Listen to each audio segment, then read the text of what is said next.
banget loh. Ya ampun, takut kenapa lagi sih Dea? Ada hantu? Enggak dok, ini ada netizen cerita katanya dia sering nyeri perut bawah gitu, padahal nggak head. Terus juga dulunya sering keputihan lama. Harus dicek dulu tuh. Udah sih dok, terus katanya dia kena radang panggul. Jadi banyak netizen lain yang ikutan takut deh dok. Ya udah, yuk kita bahas.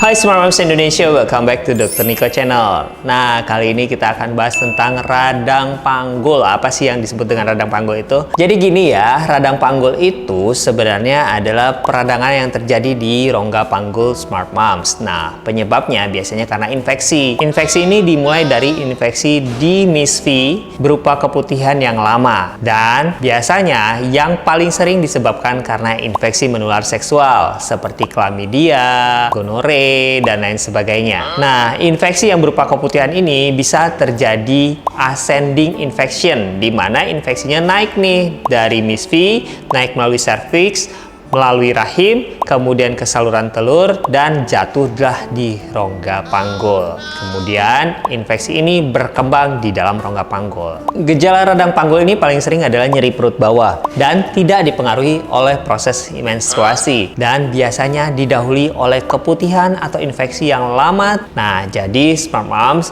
harus segera obati ya kalau ada keputihan yang bersifat patologis. Kalau pengen tahu lebih lanjut tentang keputihan normal dan patologis, boleh nih cek di link berikut ini ya. Nah, gejala radang panggul ini karena memang terjadi radang, jadi pada saat berhubungan seksual memang kadang-kadang suka nyeri. Selain itu juga bisa terjadi gangguan haid, baik haid yang memanjang, lebih banyak, atau bahkan hanya flek-flek saja tetapi cukup panjang, lebih dari 7 hari. Pada radang panggul ini juga bisa menyebabkan perlengketan di mana-mana. Perlengketan mulai dari rahim hingga saluran telur. Nah, kalau sudah menyebabkan perlengketan di saluran telur, juga bisa menyebabkan terjadinya hidrosalping yang menyebabkan kemandulan pada Smart Moms. Bahkan bisa menyebabkan abses tubuh ovarial dan perlengketan di rongga ginekologi hingga usus. Nah, hati-hati ya. Jika radang panggul ini terdeteksi, sebaiknya segera diobati. Cara mengetahui radang panggul ini bisa melalui USG. Dari USG akan ditemukan adanya cairan bebas di rongga panggul.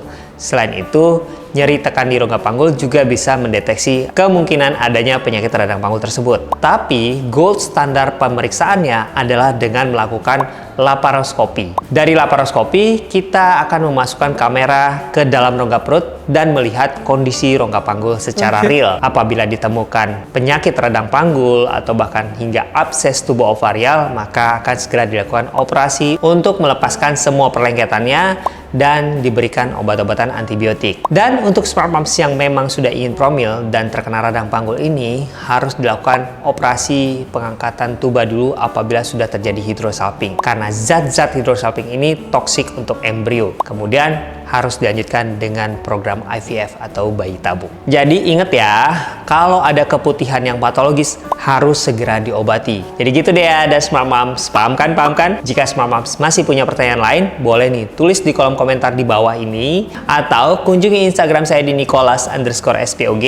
Dan ingat-ingat ya untuk like, subscribe, dan share video ini supaya saya tetap bisa menjawab pertanyaan Smart Moms se-Indonesia.